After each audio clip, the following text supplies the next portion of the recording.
நமஸ்காரம். உங்க கல்பனா ஸ்ரீகாந்த் சிம்மராசி மற்றும் சிம்மலக்ன அன்பர்களுக்கு இந்த ராகு கேது பயிற்சி எப்படி இருக்கு அப்படின்றது இந்த பதிவுல விளக்கமா நான் சொல்ல போறேன். சிம்மராசி ரொம்ப முக்கியமா கேட்க வேண்டிய ஒரு பதிவு. ஸ்கிப் பண்ணாம இந்த 10 நிமிஷம் உங்களுக்காகத்தான் அப்படின்றத கேட்டு எது எது செய்யக்கூடாது, எது எதுல எச்சரிக்கைன்னு நான் சொல்றேனோ அதை நோட் பண்ணி வச்சுட்டு அந்த எச்சரிக்கைன்ற ஒரு பவுண்டரியை நீங்க போட்டுட்டு செயல்பட்டீங்க அப்படின்னா நீங்க பயப்பட வேண்டிய அவசியங்கள் இல்லை. ஏன் இந்த வார்த்தையை சொல்றேன் அப்படின்னா, உங்க மேலேயே தான் கேது வரார். கேது அப்படின்றது சூரியன் வீட்டுல வரார். சோ அப்ப தாக்கம் கொஞ்சம் அதிகமா இருக்கும். ஆனா இதுல மக நட்சத்திரமும் இருக்கு அப்படின்றதுனால மகம் கேது மகத்துல யாரு பிறந்தாலுமே பிறக்கும் போதே கேது திசையில தான் பிறப்பாங்க. சோ அப்படி இருக்கிறதுனால அங்க கேதுன்னா ஞானம், நிதானம். சோ அப்ப உங்களுடைய வின்னிங் டூல் என்ன? ஞானம், நிதானம் அப்படின்றது ஞாபகம் வச்சுக்கணும். அதே மாதிரி குரு லாபஸ்தானத்துல இருக்கிறது அப்படின்றது நீங்க பொறுமையா எது எடுத்தாலுமே மற்றவங்களோட கலந்து பேசி பிறகு முடிவெடுத்தீங்கன்னா தப்பிக்கிறதுக்கு எக்கச்சக்கமான வாய்ப்புகள் இருக்கு அப்படின்றத ஞாபகம் வச்சுக்கோங்க. ஆனா இங்க எதுவுமே கேட்காம படப்படன்னு நீங்க எந்த ஒரு விஷயத்துக்கு போனாலும் அங்க மிகப்பெரிய பிரச்சனை காத்துட்டு இருக்கு அப்படின்றத ஞாபகம் வச்சுக்கணும். ஏன்னா ராகு 7ஆம் வீட்டுல இருக்கார். அந்த ராகு சனி பகவானுடைய வீட்டுல இருக்கார். சோ சனி பகவான் மாதிரி தான் ராகு செயல்படுவார். அந்த சனி உங்களுக்கு 8ஆம் வீட்டுல போய் உட்கார்ந்துட்டு இருக்கு. சோ இங்க சுத்தி ஒரு நெகட்டிவிட்டின்றது வருது. பட் எல்லா விஷயத்தையும் குரு காப்பாத்துறார். அப்ப இதை நீங்க எப்படி புரிஞ்சுக்கணும் அப்படின்னா, டேக் டிசிஷன் ஆஃப்டர் கெட்டிங் பலர்னுடைய சஜஷன், தென் நீங்க டிசிஷன் எடுங்க. சஜஷன்ஸ் இல்லாம நீங்க டிசிஷன்ஸ் எடுத்தீங்கன்னா எல்லா விஷயத்திலையும் நீங்க கஷ்டப்பட்டுடுவீங்க. இப்போ ஆப்பர்ச்சுனிட்டிஸ் வராம இருக்குன்னு வச்சுக்கோங்களேன், அப்ப பிரச்சனையே இல்லை. ஆனா இப்போ ஆப்பர்ச்சுனிட்டிஸ் வரும், ஆனா அதுல மிகப்பெரிய பிரச்சனையும் தேடி வரும் அப்படின்றதுல நீங்க தெளிவா இருக்கணும். ஸோ இந்த பீரியட் இஸ் கால்டு அலர்ட் அப்படின்ற ஒரு பாயிண்ட்டை நீங்க மைண்ட்ல வச்சுக்கணும். இப்ப சின்ன சின்ன விஷயங்கள் கூட நீங்க பதறதுனால உங்களுக்கு நெகட்டிவ் ஆகும். பதறி போனா எல்லாமே சிதறி போயிடும் அப்படின்றத ஞாபகம் வச்சுக்கோங்க. ஃபார் எக்ஸாம்பிள், ஒரு முக்கியமான பிபிடி பிரசன்டேஷன் உங்களையே நம்பி கொடுத்திருப்பாங்க. ஏன்னா லீடர்ஷிப் குணம் அப்படின்றது சிம்ம ராசிக்கு உகந்ததே. ஸோ அப்படி இருக்கும்போது பரபரப்புல பாத்தீங்கன்னா நீங்க முக்கியமான உங்களுடைய லேப்டாப்பையோ அல்லது ஐபேடையோ நீங்க மறந்துடுவீங்க. இல்லை எல்லாமே பென் டிரைவ்ல காப்பி பண்ணி வச்சிருப்பீங்க. அந்த பென் டிரைவை எங்கேயோ வச்சுட்டு இங்கதான் வச்சிருப்போம்னு நினைச்சு ஆபீஸுக்கு போய் நீங்க மொக்க வாங்குறதுக்கு நிறைய சான்சஸ் இருக்கு. சோ அந்த இடத்துல எல்லாம் ரொம்ப எச்சரிக்கையா இருக்கணும். சிம்பிளா சொல்லணும் அப்படின்னா, நீங்க நித்தியப்படி கிளம்பும் போது ஒரு நிமிஷம் நிதானிச்சு நம்பர் 1 இதை எடுத்துட்டோமா, நம்பர் 2 இதை எடுத்துட்டோமா, நம்பர் 3 இதை எடுத்துட்டோமா அப்படின்னு பார்த்துட்டு ப்ரொசீட் பண்ணல அப்படின்னா அப்ப அங்க பதறிடுவீங்க, அப்ப செதறிடுவீங்க அப்படின்றத நீங்க ஞாபகம் வச்சுக்கணும். இந்த காலகட்டத்துல திருமணம் அப்படின்றதுல ரொம்ப ரொம்ப ரொம்ப ரொம்ப எச்சரிக்கையா இருக்கணும். ஏன்னா பல விஷயங்கள் வெளியில சொல்லவும் முடியாது. ஆனா அந்த திருமண பந்தம் அப்படின்றதுல மிகப்பெரிய ப்ராப்ளம் ஏற்படுறதுக்கு வாய்ப்புகள் இருக்கு. ஏன்னா 7ஆம் வீட்டுல ராகு, 8ல சனி அண்ட் உங்க மேலேயே கேது. பட் ஸ்டில் குரு காப்பாத்துறார் அப்படின்ற ஒரு விஷயம் இருந்தாலும் அந்த இடத்துல ஒரு மன நிறைவு அப்படின்றது இருக்காது. சோ இப்பதான் கல்யாணம் பண்ணிருக்கீங்க அப்படின்னா, ஃபார் எக்ஸாம்பிள் கல்யாணமாய் 3 மாசம் ஆச்சு, 6 மாசம் ஆச்சு அப்படின்னா நீங்க இப்போ ஏதாவது ஒரு பிரச்சனை உங்க மூலியமா உங்களுடைய கணவர் மனைவிக்கும் லைஃப் பார்ட்னருக்கும் அவங்களுடைய பேரண்ட்ஸ் மூலியமா ஒரு டிஃபிகல்ட்டி வரதுக்கு வாய்ப்புகள் அதிகமாக இருக்கு. சோ இந்த இடத்துல நான் சிம்பிளா சொல்லணும்னா, ஸ்மைலி பொம்மையை ஞாபகம் வச்சுக்கோங்க. எது எடுத்தாலுமே உங்களால சகிச்சுக்க முடியாது, சமாளிக்க முடியாதுன்ற இடத்துல ஜஸ்ட் ஒரு சிரிப்போட நீங்க இருந்துருங்க. அதே மாதிரி உங்களுடைய இன்லா வீட்டுல, உங்களுடைய குடும்பத்தார் வீட்டுல எல்லாம் பாத்தீங்கன்னா இப்ப தேவையில்லாத சண்டை சச்சரவு, மேபி உங்களுடைய அண்ணாக்கும் உங்க அப்பாக்கும், மேபி உங்க அம்மாக்கும் உங்களுடைய தங்கச்சிக்கும், இந்த மாதிரி பல பிரச்சனைகள் அவங்களுக்குள்ள ஃப்ரிக்ஷனா இருக்கும். அப்படி இருக்கும்போது நீங்க போய் நியாயம் சொல்றேன்னு நின்னீங்க அப்படின்னா எல்லாருமே உங்களால தான் அந்த பிரச்சனை வந்துடுச்சு அப்படின்னு பேசுவாங்க. சோ அந்த இடத்துல வேற வழி இல்லாம நீங்க போக வேண்டியது நேர்ந்தாலும் சிவனேன்னு இருந்துட்டு அங்க ஒரு சிரிப்போட முடிச்சுக்கோங்க. என்ன நீ ஒண்ணுமே சொல்ல மாட்டேன்ற அப்படின்னு சொன்னாலும் இவங்க பக்கமும் நியாயம் இருக்கு, அவங்க பக்கமும் நியாயம் இருக்கு, ரெண்டு பேர் பக்கமும் சரியில்லாத பல விஷயங்களும் இருக்கு, இதுக்கு கரெக்டா இவங்க தான் தீர்வு சொல்ல முடியும்னு வேற ஒரு நல்லவங்களை கை காட்டி விட்டுருங்க.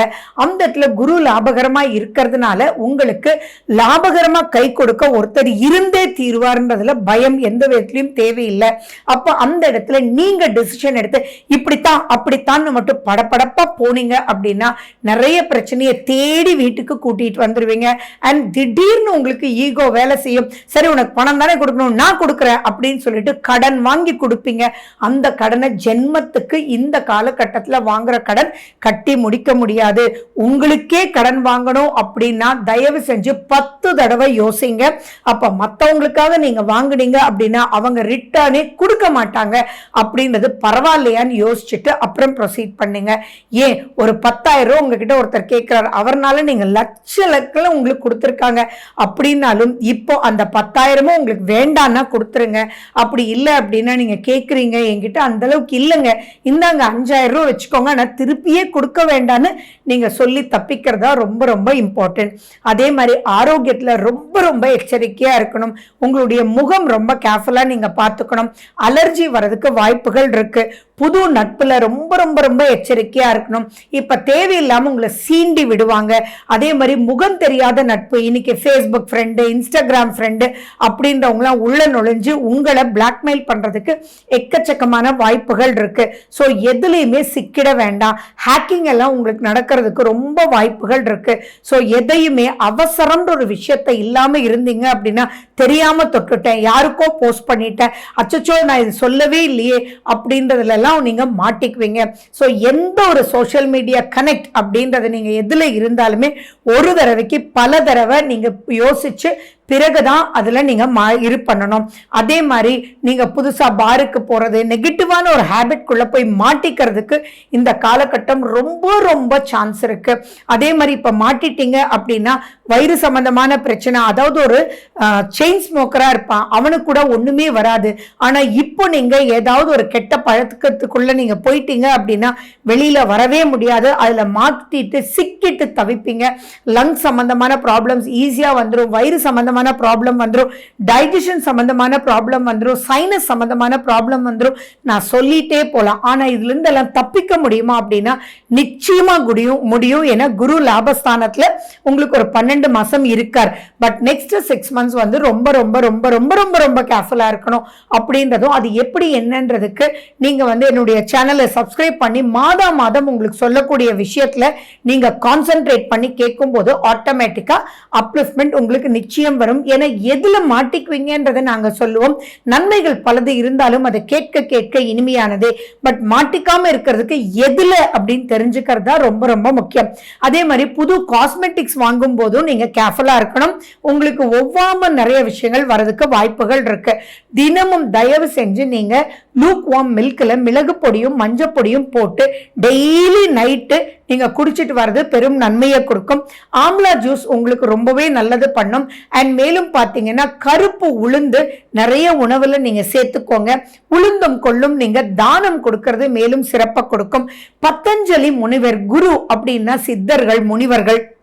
சோ பத்தஞ்சலி முனிவரை நீங்க மனதார பிரார்த்திச்சு அவருடைய கோயிலுக்கு, அதாவது உங்களுக்கு திருச்சி பக்கத்துல இருக்கக்கூடிய பிரம்மஸ்தலத்துல பத்தஞ்சலி முனிவருடைய ஜீவ சமாதி இருக்கு, அங்கேயும் போலாம். ராமேஸ்வரத்திலையும் நீங்க போய் பத்தஞ்சலி முனிவரை கும்பிட்டுட்டு அவருடைய படம் ஒண்ணு வாங்கிட்டு வந்து வச்சு தினமும் அவர் முன்னாடி உட்கார்ந்து ஒரு பிராணாயாமம், அது எந்த பிராணாயாமமா இருந்தாலும் சரி, அதை நீங்க பண்ணி ஆட்டோமேட்டிக்கா அந்த ஆக்சிஜன் நல்லா உங்களுக்குள்ள போற மாதிரி பிரைட்டாவும் பாசிட்டிவான வேர்ட்ஸ் யூஸ் பண்ணுங்க, பாசிட்டிவா திங்க் பண்ணுங்க. எந்த ஒரு சிக்கல்குள்ளேயும் நீங்க மாட்டிக்காம நழுவி வெளியில வரதை மட்டும் நீங்க கத்துக்கிட்டீங்கன்னா போறோம்.